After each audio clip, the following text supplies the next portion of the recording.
Good evening, folks. This is Coach Smith. Love the Game 24/7 podcast coming at you live tonight. Just real brief because I know everybody's watching some of the football game that is on tonight with Notre Dame and Indiana. And it's going to be a good one. And I want to be sure that I catch it as well.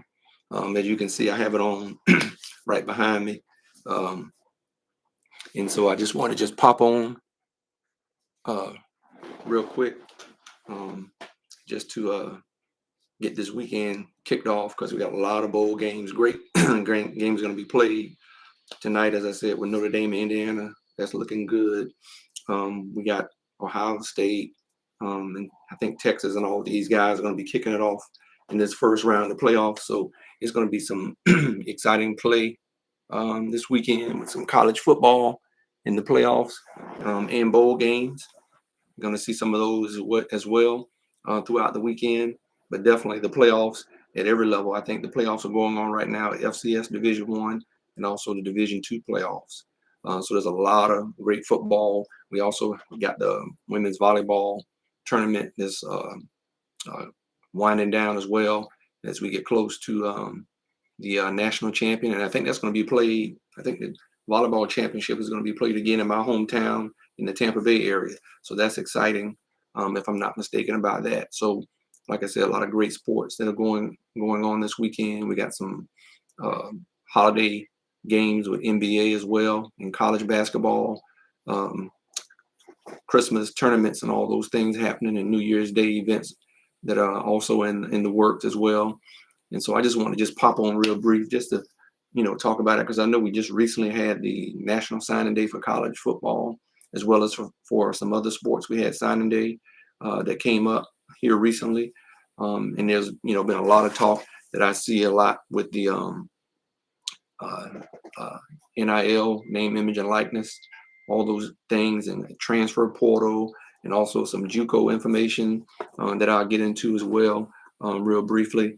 But just to hit on, because I see a lot of talk about the NIL, even on my other podcast that I do with some of my brothers from that I grew up with, as well as my biological brother. We have another podcast that we do called On the Wood for our high school, Lakewood High School, back home in St. Petersburg, Florida. And we discuss a lot of different topics from sports, politics, to whatever it may be that's going on.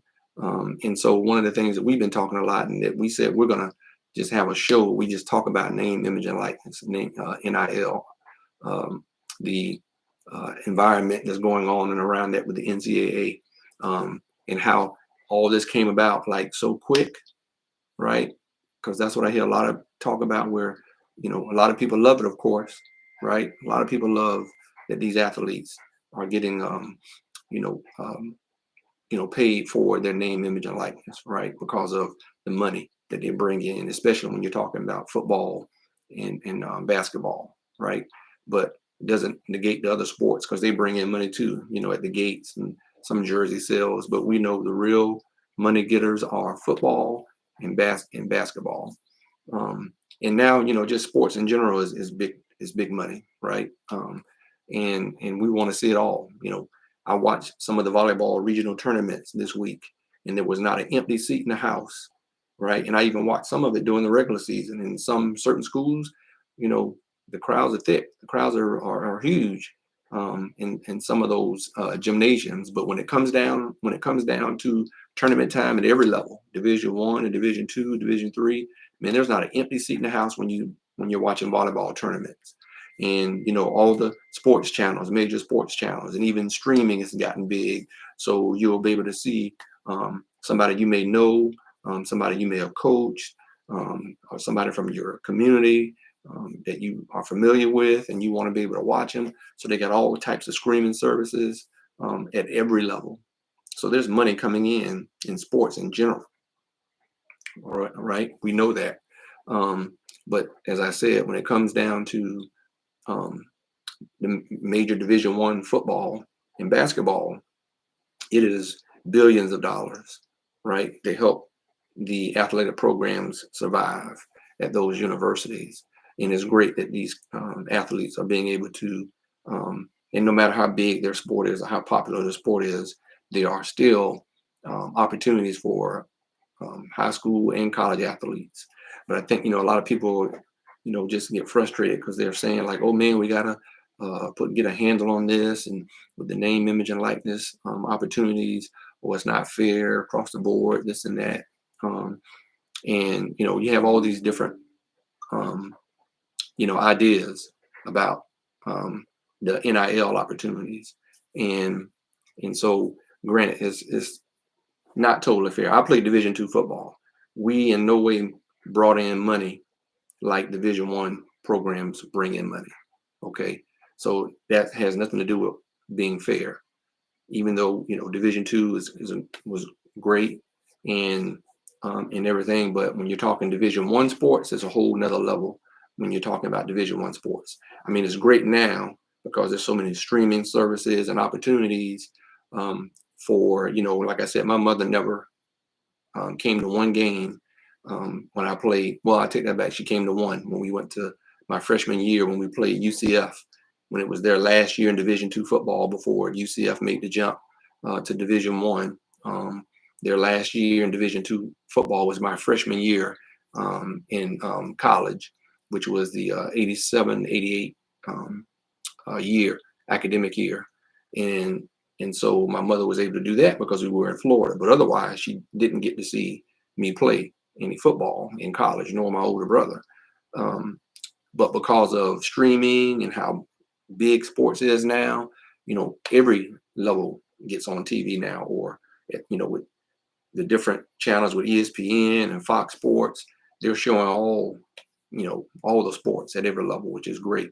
And so that brings opportunities for, some potential athletes to get some name, image, and likeness opportunities. Or if you're an athlete and you do great, we got the transfer portal, you can transfer from the lower level. I'm looking at schools all around where kids are transferring from lower level division and getting an opportunity to go Division I. But like I said, we'll talk about that later. But I just want to just let you know, people are just seem to be, there's so much chatter, there's so many viewpoints and things about the name, image, and likeness.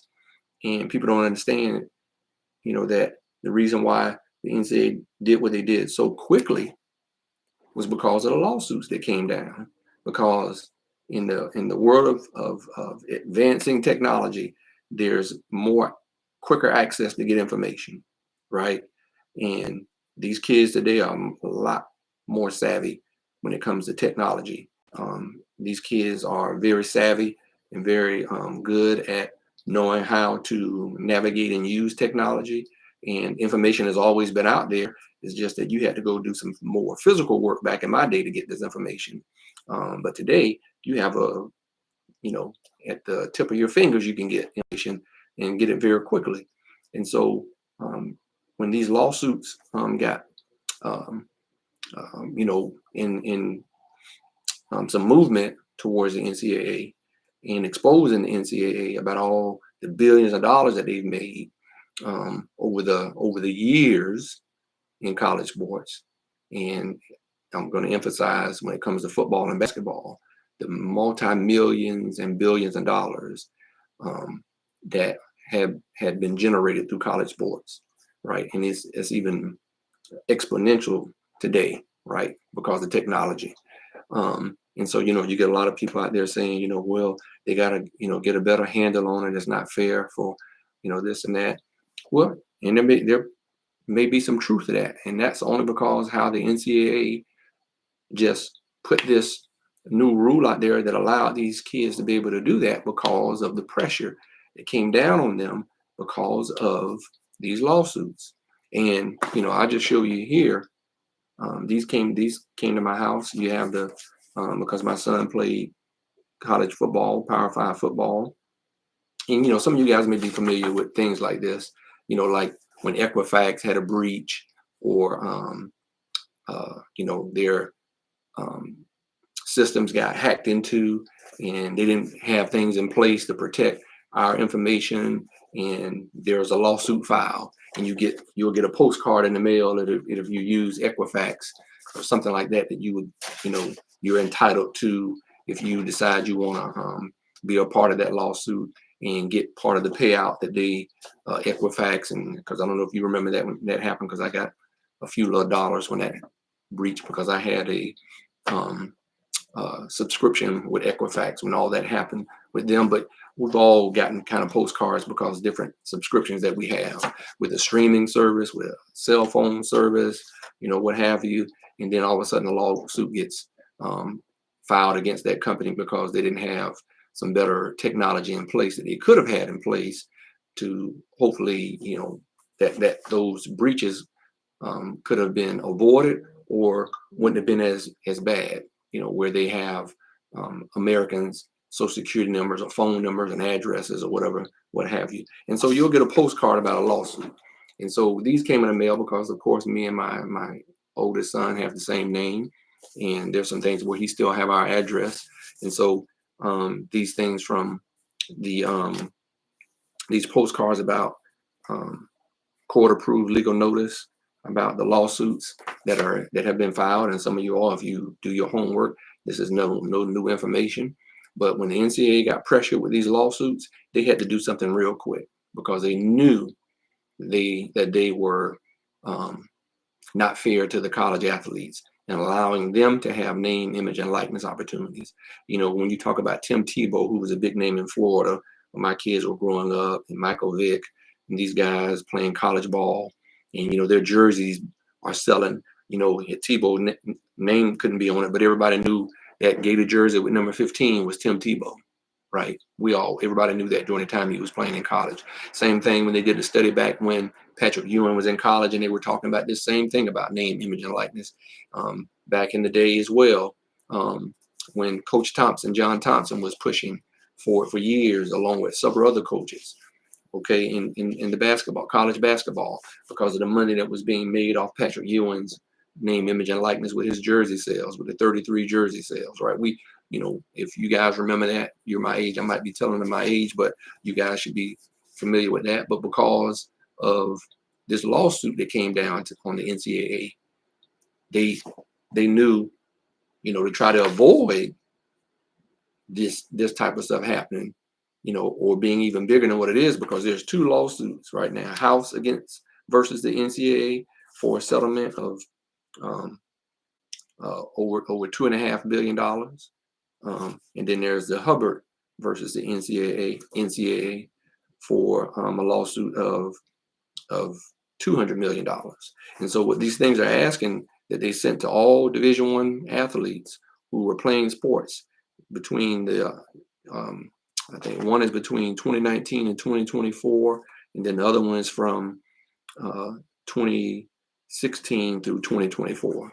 And so any Division I athlete who was playing or who was on scholarship and playing a college sport, and we're talking mainly football and basketball. And guys, I'm going to tell you, those video games, when my kids were growing up, the NCAA and the Madden games, man, you're talking about, they were not just fun to play, but they were very good teaching tools when it came to, I know with my son playing quarterback, it was good in helping him learn coverages, cover 3, cover 2, man, and different little, nickel coverages, and they do those things now. They have the somewhat like goggles that they put on guys, these viral things to help. I know Jayden Daniels, I know he's one of the people that they've talked about using these viral goggles to help him with his throwing, reading defenses. And I'm telling you, those NCAA games, video games, especially football, I'm sure basketball and soccer and those different things. I know the FILA game was major, but the NCAA football game was like awesome. I'm sure the basketball game was the same. So they made millions and billions of dollars off those video games, right? And I remember my son showing me, and I didn't even know it until he showed me, and I think he was in high school at the time, where you can literally put yourself in through your own recruiting process on that video game and get yourself all the way to college and even the pros, I think, in the draft. So these games are very, very realistic. They were very good teaching tools. They were fun to play. I know at times I would sit down with my boys and play these games, but they got so good at it. Like I said, these kids with technology, I was huge in video games when I was growing up with the Commodore 64 and all that, but that's nothing compared to what these kids play today. And so when you look at the money that these kids missed out on having, and so that's what these lawsuits are that came in the mail for any Division I athlete. Recently, these came, I think, a couple of weeks ago, and so that's what I think some people where they missed it, and as to why the name, image, and likeness things are out of whack in some respects. They are okay, and I'm not saying that they shouldn't do some adjusting to it. I think it will get to that point as we learn how this thing can work and how it probably should work. But you have to fault the NCAA for, they knew that they were making millions and billions of dollars off these athletes, taking the risk out there playing sports, right? And they weren't giving the kids their just due for making the game even more popular and more exciting, right? The video game technology got more, like I said, it got so realistic and lifelike that it was just, it took video games to another level, and it took video sales to another level, right? And I know it was a time, as my son was saying, on that video game, it was kind of crazy because at one time he was a kid looking at Tim Tebow on there, and then because he had the blessing of being an NFL athlete, he was on a video game, was able to be on a video game, on the college NCAA when he was back in college where he played. And so it was just kind of like, just a great game, and it made tons and tons of money, and that's just video games, right? And then there's a whole lot of different ways that the NCAA was making money off these athletes. And so they're only going back, like I said, the years that I mentioned on here about the NIL opportunities, and these kids should be compensated for back in those years if they played, because they missed out.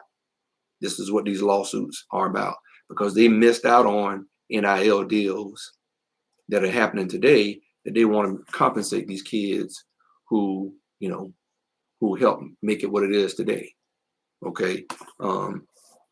Granted, they can't. I wish they could go back when I was playing, but like I said, I was playing Division II ball, so I wouldn't be included in that anyway. But for those guys back in the day when I was playing in Division I, hey, it's the same thing: jersey sales, ticket sales, food, concessions, all of that stuff. Man, people, we see the stadiums. Like I said, I'm watching the game tonight, Indiana Notre Dame, and I'm sure you guys are watching it, right?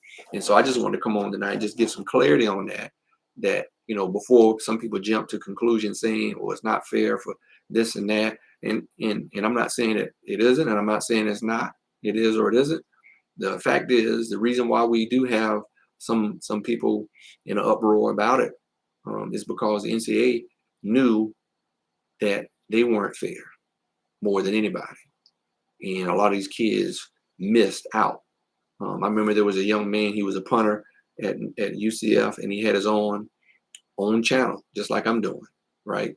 And don't let me forget to mention, be sure you hit that subscribe button with Coach Smith and Love the Game 24/7, and also hit that bell so you'll get notified when Coach Smith and Love the Game 24/7 is going live, and you'll be able to join.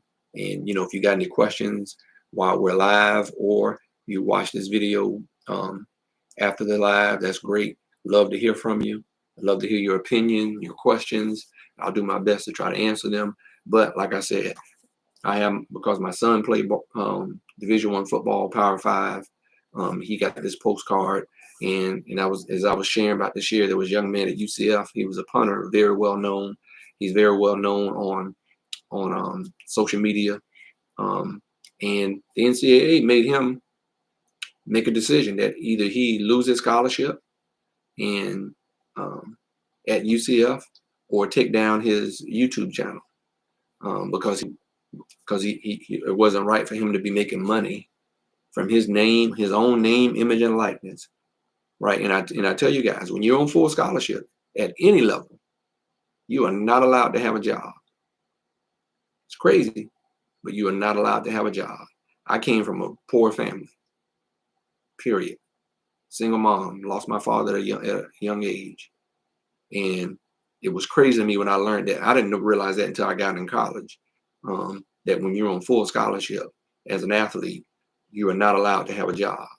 Man, do you know what that could have done for me to have a job where I couldn't always fly home? I had to take the bus home a couple of times, along with several other guys that were from Florida, if we didn't carpool in cars like we did. And that's almost 3 days on a Greyhound bus. And I did that twice. Okay. Um, and and it was not to my choosing. I would have loved to have flown home during that time, but because mom being single mom, not making a whole lot of money, she couldn't afford to fly us all the time. And so that's just, it is what it is. I think it made us, resilient and type of people where we persevere and know how to work through tough times. And that's what I had to do. That's what, me and my brother, as well as others that I grew up with, several other guys I grew up with. So we couldn't afford to fly home. And I know there was guys at the Division I level that same situation, but like I said, when you're on full scholarship, you can't have a job, okay, during the school year, academic year. That was one of the rules. And so you're telling me I can't have a job to go help make some money while I'm in school during the academic year. Okay. There are some ways that you could have made some money. I mean, now, like I said, my mom didn't have a lot, but when we did the FAFSA reform, I wasn't eligible for a lot of Pell Grant money either. So whatever little bit of Pell Grant money that I got, it went because of the school I was at. And it was a private school in Iowa. They didn't give us our Pell Grant money. It had to be used to go towards our cost of attendance. So whatever that little $800 for the academic year that I got in Pell Grant money back in that time, then my scholarship covered the rest. My athletic scholarship covered the rest. So there was no refund to be able to use Pell Grant money like they do in some places, like where I'm at now for athletes to help them live off of, right? Didn't have that opportunity. It had to go towards my cost of attendance, and then whatever aid that I was eligible for. Didn't use loans but 1 year, and I didn't, need to use loans after that. But because of that, hey, I didn't see any refund money coming to me to help me eat or anything like that. When you get hungry at night, you relied on some friends who did sneak and get jobs at McDonald's and would bring stuff, to us, or my mom could send money every now and then, not regularly, but every now and then, or my aunt, bless her heart, my late aunt, she would send my brother and I some money, periodically to help out. But hey, that is what it is, And so to me, when you're on scholarship and you're telling us we can't have a job, but you can make millions and billions of dollars off athletes and not allow them to have opportunities to earn an income off their name, image, and likeness and a lot of kids who play sports, especially football and basketball, who look like me, don't come from families with money in a lot of instances. So you have that opportunity to be able to make some money and live off that. For any kid, no matter who they look like or what they look like, they deserve that opportunity. And whether they come from families that don't have money or not, they're out there sacrificing, taking that risk, because yes, we love the sport, we love the game, we love our school, our institution that we're playing for. But for the NCAA to make these multi-millions and billions of dollars over all these years, and you never allow the athlete to benefit from their own name, image, and likeness, even though it's helping that institution make millions and billions of dollars. Trust me, a lot of buildings, a lot of colleges and universities, for the science department, the math department, the business department, you name it, are up because the athletic program with their football and basketball program through a alum donor, that building is up because of the sacrifices that many athletes, male and female, have made. Okay, and so let's not forget that. And we have to go to class just like everybody else. I won't say everybody probably didn't, just like some students, regular students don't always go to class, right? But you got to maintain that scholarship. I know I went to class and did my own work. Nobody did my work. I did it myself, and I know many of us did our own work and went to class. At every level of guys that I know and grew up with, they earned their degree, and I earned mine. And I'm blessed to say that both of my boys earned theirs. Even my son, who played major college football, He went to class and earned his degree.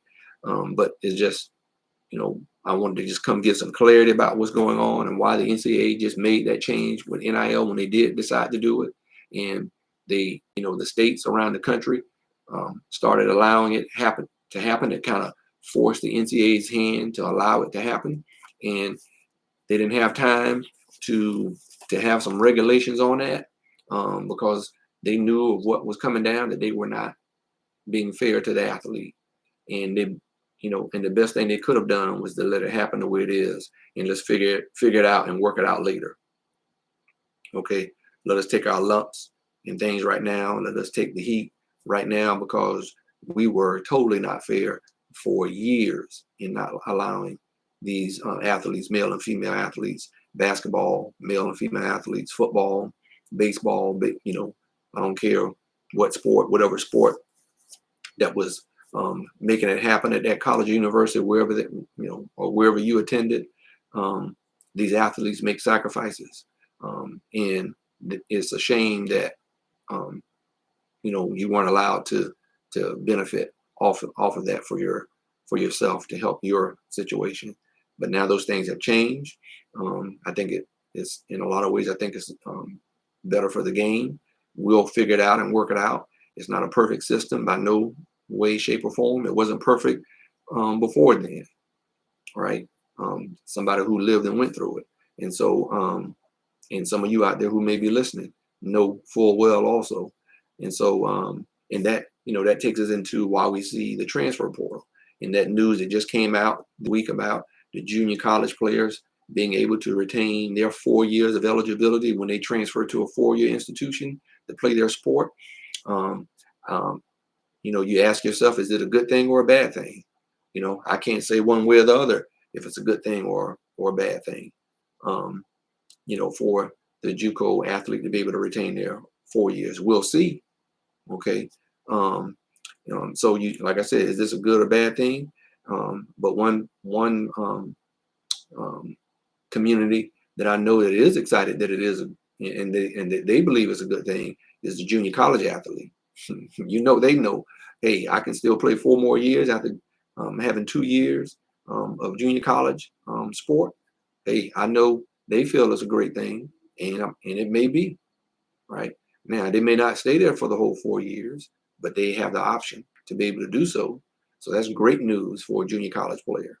And for the current high school athlete, with the transfer portal and the image and the NIL matters that are happening right now, you're going to have, you're going to have to navigate around another hurdle, right, of limited scholarships with this new rule with the junior college athletes being able to retain 4 years of eligibility, right?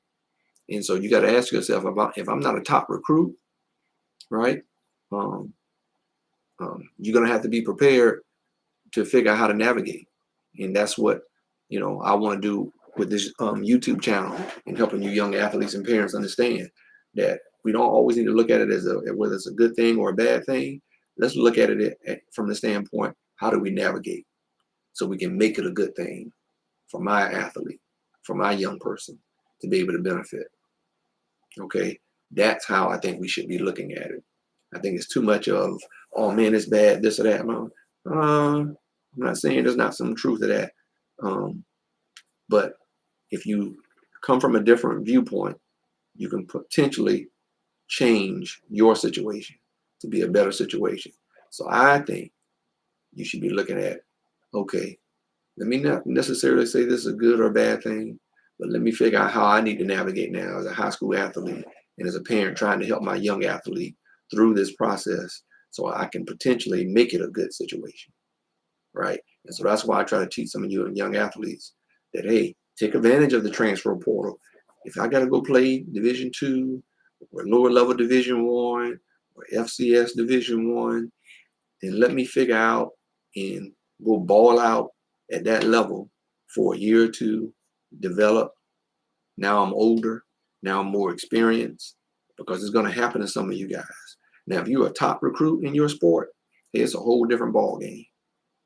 You got choices, you got options, and you still need to figure out what's the potentially the best option for you to maybe avoid the transfer portal because you're doing what you need to do on that field and you're making an impact, right? And and maybe it's not always about how much more they're paying me. Is that situation going to be just as good as where I am now? Hey, and like I said, everybody's not going to have the opportunity to go pro in their sport.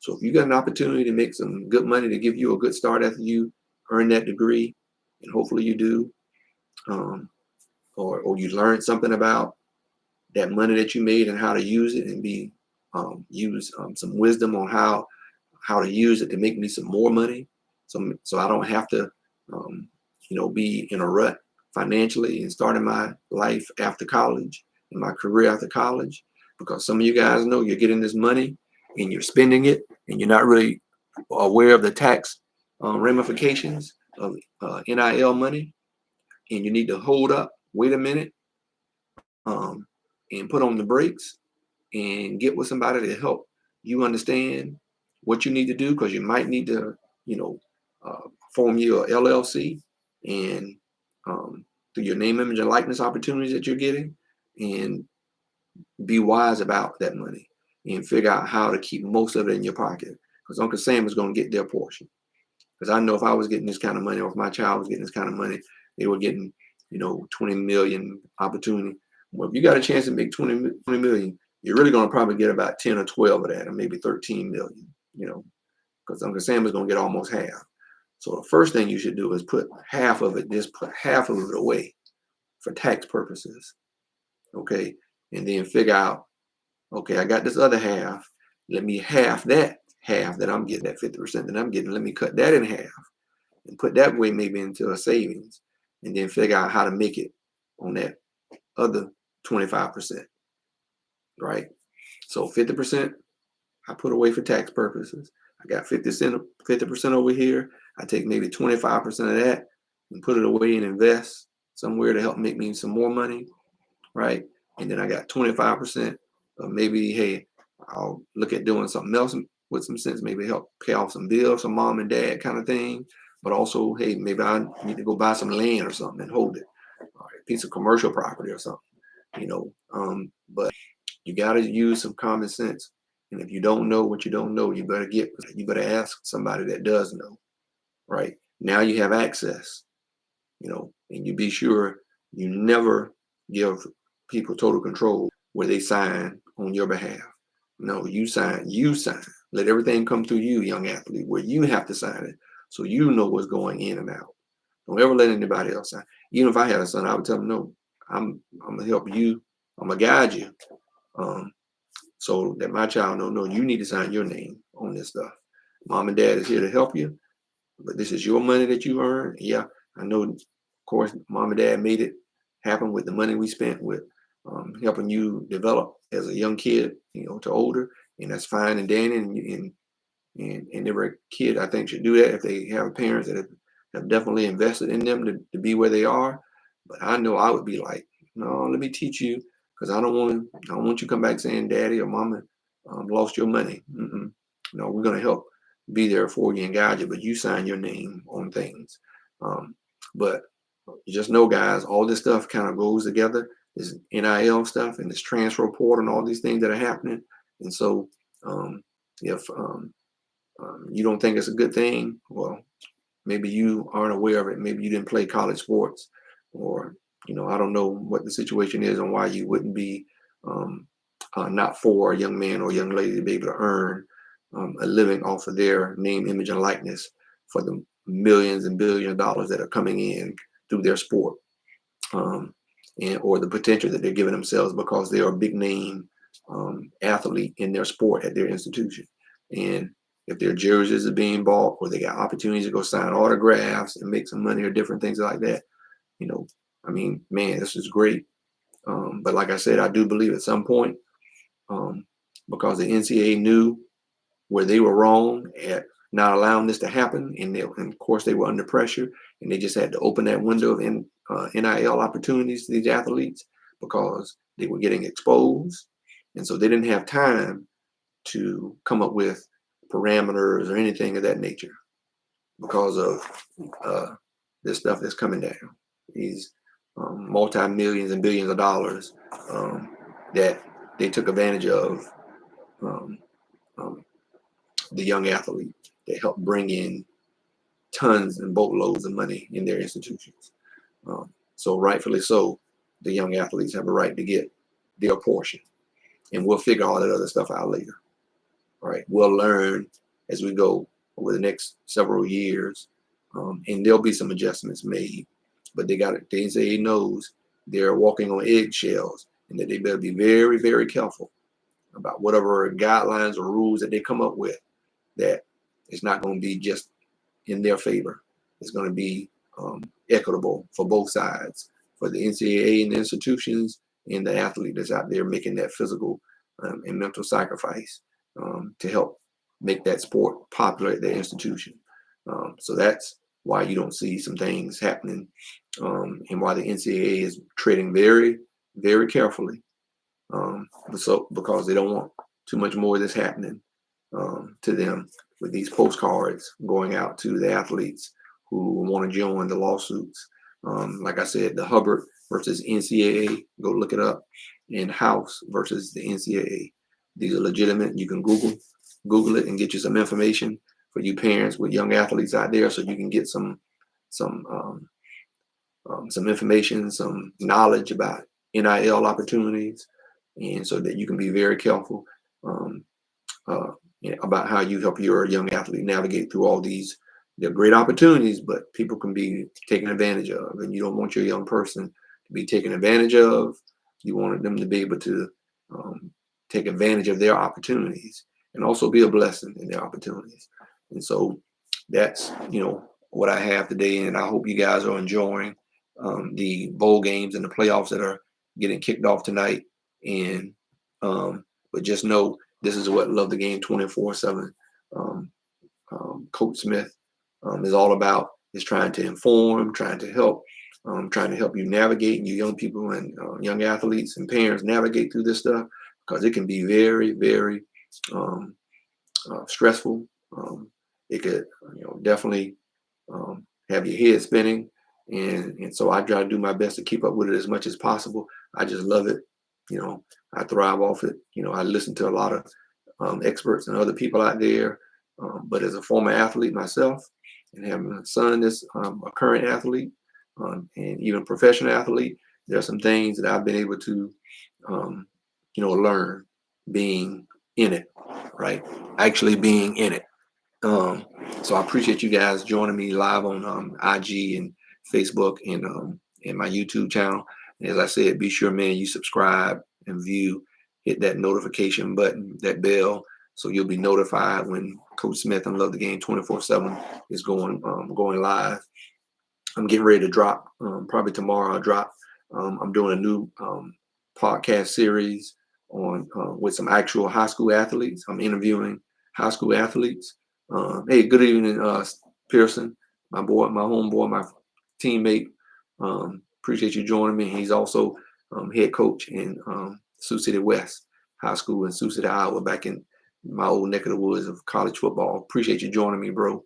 So I just got on here talking about the NIL and transfer portal stuff, and how these high school kids are going to have to navigate through the new NCAA ruling of allowing JUCO athletes to retain their 4 years of college eligibility when they transfer to a 4-year institution from a JUCO.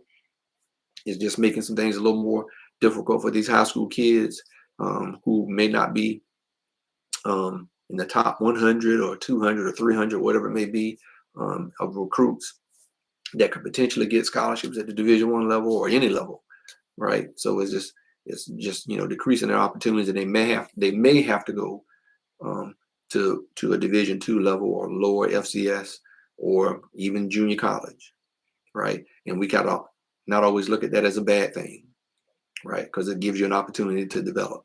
But like I said, I'm starting a new series on the life of the college recruit, going through this whole thing. And so I have LG Webster, who's like a nephew to me, my wife's best friend, out of Nashville, Tennessee. He played at Battleground Academy in Nashville, Tennessee.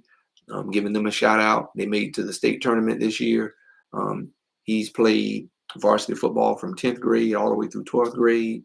I'm not gonna give you everything. I want you guys, when I drop it tomorrow, you can go out on, I'm gonna drop it on my YouTube channel, Love the Game 24_7.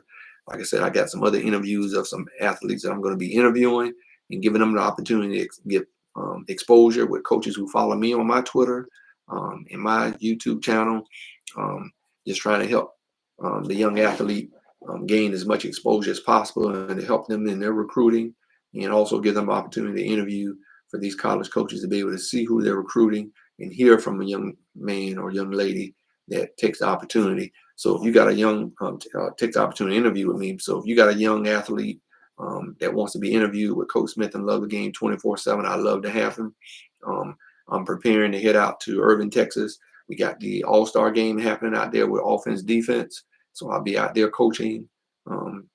So that's going to be exciting. And LG, who I interviewed for my first episode for the college sports recruiting for the high school athlete, he was episode 1.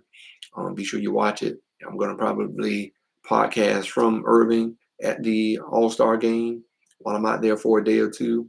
And hopefully I'll get some interviews with some of the athletes out there as well to just give a little shout out and talk about their recruiting process, how they've been navigating through their own personal recruiting process. I think it's good so some young athletes and parents out there can get a chance to hear and listen what is actually, how this whole thing is going and how some athletes who are actually dealing with it now. LG is a senior at Battleground Academy, and he's a 6 feet, 200 pound, outside linebacker, strong side, weak side, outside linebacker or strong safety. He has that potential. Good speed, like I said, good size, 6 feet, 200, good looking kid. But make sure you go out there and check that out when I drop it on the YouTube channel tomorrow, or either Saturday or Sunday. I'll be dropping. I just got to look at it and be sure I don't need to do a whole lot of editing or anything like that with it. So I'm excited to get that going. But I just want to come on tonight. Like I said, I know I'm watching the game.